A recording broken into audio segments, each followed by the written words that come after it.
Halo, kali ini saya akan menjelaskan mengenai teori agenda setting. Istilah agenda setting diciptakan oleh Maxwell McCombs dan Donald Shaw.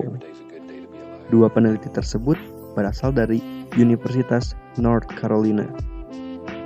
Penelitian itu dituju untuk menjelaskan gejala atau fenomena kegiatan kampanye pemilihan umum yang telah lama diamati dan diteliti oleh kedua peneliti tersebut. Penelitian oleh McCombs dan Shaw merupakan tonggak awal perkembangan teori agenda setting.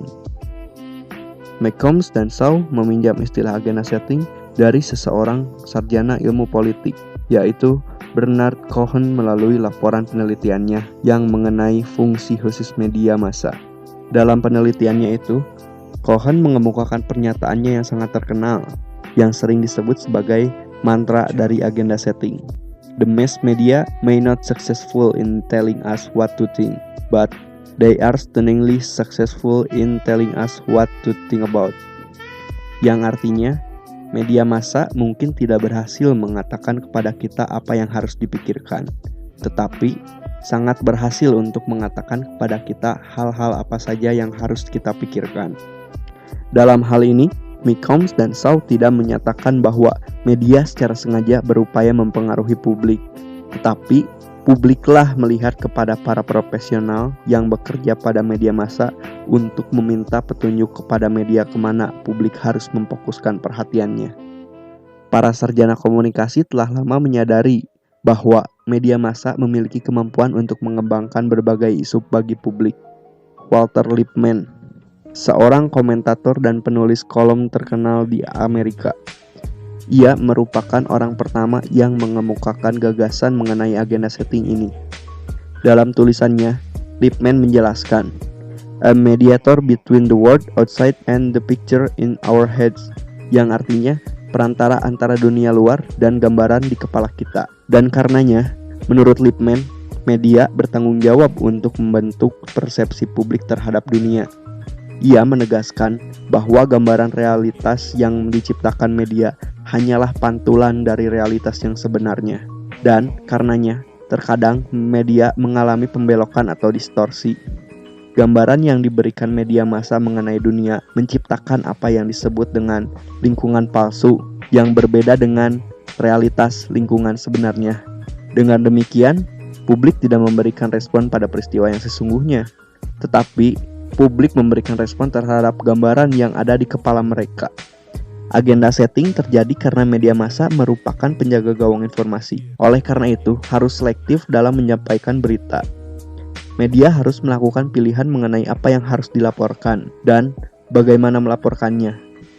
Apa yang diketahui publik mengenai suatu keadaan pada waktu tertentu, sebagian besar ditentukan oleh proses penyaringan dan pemilihan berita yang dilakukan oleh media. Dalam hal ini, agenda setting dapat dibagi ke dalam dua tingkatan. Pertama, agenda setting level pertama merupakan upaya membangun isu umum yang dinilai penting. Yang kedua, agenda setting level kedua merupakan menentukan bagian-bagian atau aspek-aspek dari isu umum tersebut yang dinilai penting. Level kedua adalah sama pentingnya dengan level pertama. Level kedua penting karena memberitahu kita mengenai bagaimana cara membingkai isu atau melakukan framing terhadap isu yang akan menjadi agenda media dan juga agenda publik. Tahap agenda setting.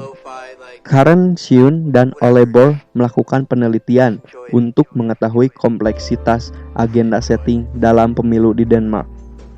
Mereka merekam siaran televisi dan radio yang menayangkan acara debat kandidat dan menghitung jumlah pernyataan yang dikemukakan para kandidat mengenai isu-isu tertentu.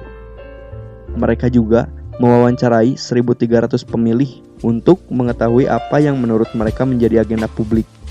Dalam penelitian ini, Seung dan Bohr menemukan 3 jenis pengaruh agenda setting, yaitu representasi, persistensi, dan persuasi. Representasi yaitu ukuran atau derajat dalam hal seberapa besar agenda media atau apa yang dinilai penting oleh media dapat menggambarkan apa yang dianggap penting oleh masyarakat. Persistensi yaitu mempertahankan kesamaan agenda antara apa yang menjadi isu media dan apa yang menjadi isu publik. persuasi, yaitu korelasi antara agenda media pada periode kedua dan agenda publik pada periode 3 menunjukkan persuasi atau agenda media mempengaruhi agenda. Menurut Everett Rogers dan James Deering, agenda setting merupakan proses linear yang terdiri atas 3 tahap. Bagian pertama adalah penetapan agenda media, yaitu penentuan prioritas isu oleh media massa. Kedua, media agenda dalam cara tertentu akan mempengaruhi atau berinteraksi dengan apa yang menjadi pikiran publik. Maka, interaksi tersebut akan menghasilkan agenda publik. Ketiga, agenda publik akan berinteraksi sedemikian rupa dengan apa yang dinilai penting oleh sang pengambil kebijakan, yaitu pemerintah, dan interaksi tersebut akan menghasilkan agenda kebijakan. Agenda media akan mempengaruhi agenda publik, dan pada gilirannya, agenda publik akan mempengaruhi agenda kebijakan. Sekian yang dapat saya jelaskan. Mohon maaf bila masih terdapat kekurangan dan kesalahan dalam video ini. Terima kasih telah menyaksikan. Semoga bermanfaat.